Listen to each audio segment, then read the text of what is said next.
On the morning of the 30th of June 1960, a new nation was born in the heart of Africa. The Congo, vast, overwhelmingly rich, and freshly unshackled from 80 years of brutal Belgian colonial rule, stood on the precipice of a new era. Standing at the podium that morning was a 34-year-old former postal clerk who had done the impossible. He had unified a country of over 200 ethnic groups into a single, independent republic. His name was Patrice Emery Lumumba. He was the Congo's first democratically elected prime minister. Within 206 days, he would be dead, bound with ropes, beaten before international news cameras, executed in a remote clearing, and dismembered and dissolved in barrels of industrial acid by officers answering to 3 foreign powers. Why was the world's most powerful intelligence agency authorized by a U.S. president to poison his toothbrush? What was hidden beneath the soil of the Congo that made Western empires decide this 34-year-old had to die? And how did a single gold-crowned tooth become the only evidence of a murder that reshaped the modern world? To understand why Patrice Lumumba was murdered, you first have to understand the colony he was born into. Under King Leopold II and the Belgian state, the Congo was operated not as a society, but as a vast, militarized resource extraction site. Millions died under a system enforced by limb amputations, slave labor, and state-sanctioned violence. In this world, the colonial administration maintained absolute control by strictly limiting education. Congolese citizens were deliberately kept out of universities and administrative positions. They were meant to be laborers, not thinkers. Born in 1925 in Kasai province, Lumumba belonged to a tiny class known as the Evolué, the evolved ones. These were Congolese who had managed to obtain a basic education and civil service jobs. Lumumba worked as a postal clerk and later as a beer salesman. To the Belgian authorities, he seemed harmless, but behind the counter of the Stanleyville post office, Lumumba was quietly executing a brilliant political strategy.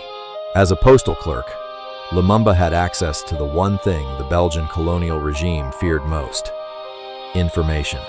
He read banned political journals, wrote stinging essays for underground newspapers under pseudonyms, and used his position as head of the Postal Workers Union to build a network that spanned the entire colony. When he took a job as a commercial director for a brewery, he traveled from village to village across thousands of miles. While selling beer in local taverns, he was secretly assessing political attitudes, mapping tribal rivalries, and teaching people a radical new idea. That tribal identity was a tool used by colonizers to keep them divided. In December 1958, Lumumba traveled to Accra, Ghana, to attend the Pan-African People's Conference. There, he met leaders like Kwame Nkrumah and Frantz Fanon. He realized that the anti-colonial struggle was not a local fight, it was a global revolution. He returned home and co-founded the Mouvement National Congolais, the MNC. Unlike every other political party in the Congo, which was built along ethnic or regional lines, Lumumba's MNC was strictly national, Pan-African, non-tribal, and uncompromising. As Lumumba himself declared in 1958, "We are going to show the world what the black man can do when he works in freedom." By early 1960, anti-colonial riots forced Belgium to concede independence far faster than planned. They assumed that by rushing the process, the fragmented Congolese politicians would collapse into chaos, forcing them to beg Belgium to step back in and run the economy. They miscalculated. In May 1960, Lumumba's party won a decisive parliamentary majority, making him prime minister. On Independence Day, June 30th, King Baudouin of Belgium took the stage in Leopoldville. Before an audience of international diplomats, the king delivered a speech patronizing in tone, praising the genius of his ancestor, King Leopold II, a man responsible for the deaths of millions of Congolese. The official program called for Lumumba to sit quietly and applaud. Instead, Lumumba scribbled notes on a pad, walked up to the microphone unannounced, and delivered a speech that shocked the world. With millions listening live on the radio, Lumumba spoke the truth that Western diplomacy prohibited. No Congolese worthy of the name will ever be able to forget that it was by struggle that our independence has been won. A struggle of tears, fire, and blood. We have known exhausting labor demanded in exchange for pay that did not allow us to satisfy our hunger. We have known insult, abuse, and blows because we were black. In the audience, King Baudouin turned pale. Belgian officials were appalled. In 6 minutes, Lumumba had shattered the illusion of a peaceful colonial handover. To the Congolese people, he was a hero, but to Belgium and its Western allies, he was an existential threat. Lumumba's problems began immediately. The Congolese government inherited no trained officers, no engineers, and no treasury. Just 5 days after independence, the army mutinied against their white Belgian commanders.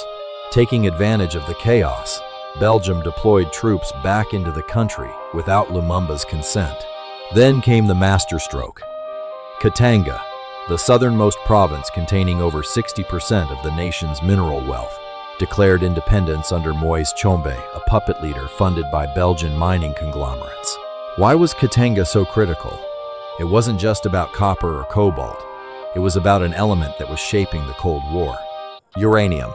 Deep in Katanga lay the Shinkolobwe mine, home to the richest uranium deposits ever discovered on Earth. It was Shinkolobwe uranium that the United States had used to build the atomic bombs dropped on Hiroshima and Nagasaki. In 1960, as the nuclear arms race between Washington and Moscow reached a fever pitch, control of the Congo's uranium was treated in Washington as a matter of absolute national security. Desperate to restore order, Lumumba made his first mistake. He appealed to the United Nations. He requested UN peacekeeping troops to expel Belgian forces and put down the Katangan secession. The UN, heavily influenced by Western powers, sent troops, but refused to use force to stop the Belgian-backed rebels in Katanga. Lumumba was trapped. Foreign troops were occupying his country, his primary economic engine was stolen, and the international body was standing idle. In desperation, Lumumba made the phone call that signed his death warrant. He turned to the Soviet Union, asking for military transport planes, trucks, and advisors to help his army reach Katanga. To Washington, asking Moscow for help made him an enemy of the free world. In Washington, CIA Director Allen Dulles sent a cable to his station chief in Leopoldville, writing that Lumumba's removal must be an urgent and prime objective. In August 1960, President Dwight D. Eisenhower authorized a secret operation. The CIA dispatched Dr. Sidney Gottlieb, the chief chemist of the top-secret MK-Ultra program, to the Congo. Packed in his diplomatic pouch was a lethal biological toxin designed to look like an endemic African disease. The plan was to contaminate Lumumba's toothbrush or food. The poison plot failed due to logistical complications and heavy security around the Prime Minister. But the CIA and Belgian intelligence had a backup plan.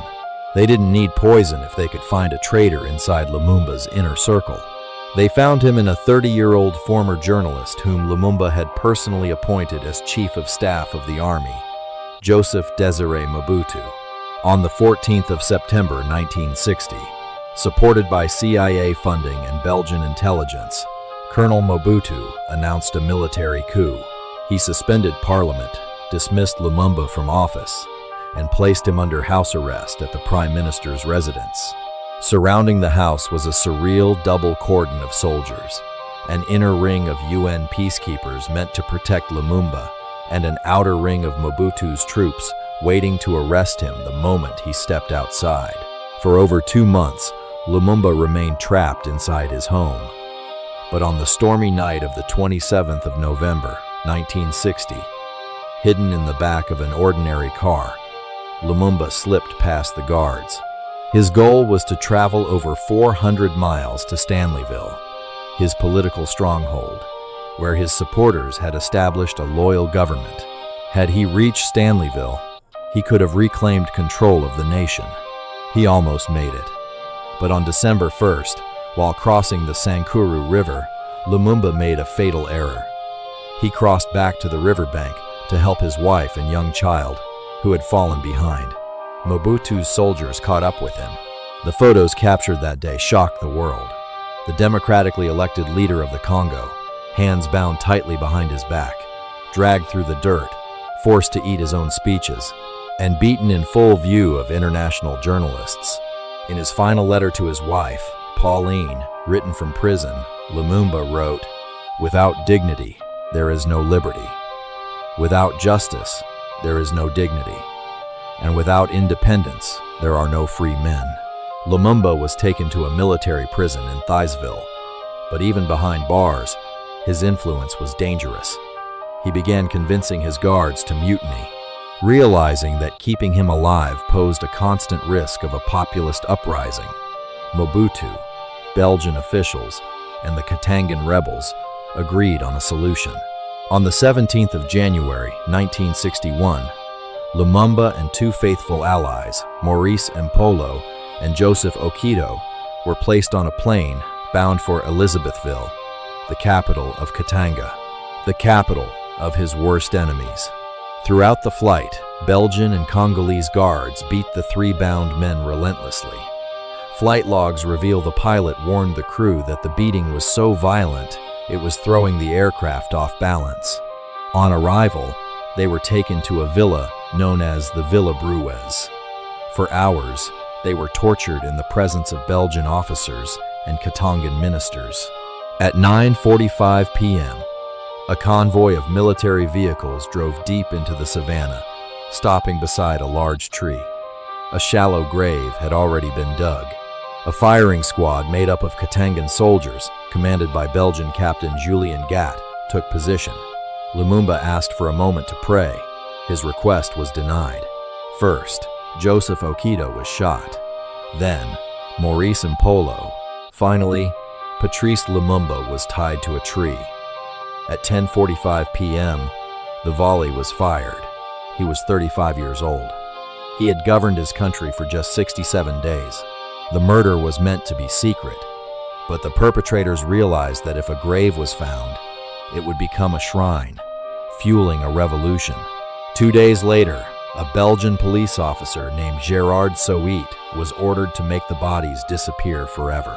Soit and his brother exhumed the corpses, chopped them into pieces with hacksaws, and dropped them into large steel drums filled with concentrated sulfuric acid provided by a nearby Belgian mining operation. What the acid could not dissolve was burned. The process took 2 days. Before destroying the remains, Gerard Soit removed 2 teeth from Lumumba's jaw as personal trophies. For nearly 40 years, Soit kept those teeth hidden in his home in Belgium, even displaying them during a TV interview in 1999. It took until June 2022, 61 years after his murder, for Belgium to formally return the single surviving tooth to Lumumba's family in a blue velvet box. They destroyed his body. They could not destroy his idea. With Lumumba removed, Joseph Désiré Mobutu seized absolute control in 1965, renaming the country Zaire and ruling as a dictator for 32 years. Backed by billions in Western aid, Mobutu looted an estimated $5 billion from the state treasury, while his nation sank into poverty and war. In 2001, a Belgian parliamentary investigation concluded that Belgium bore moral responsibility for the assassination. In 2002, the Belgian government issued a formal apology. Declassified U.S. documents confirmed the CIA's extensive involvement in orchestrating his downfall. Patrice Lumumba was given no grave, no monument, and no peaceful retirement. But in his final letter to his wife, written shortly before his death, he left behind a prediction that still echoes across Africa. The day will come when history will speak, but it will not be the history which will be taught in Brussels, Washington, Paris, or the United Nations. Africa will write her own history, and it will be a history of glory and dignity.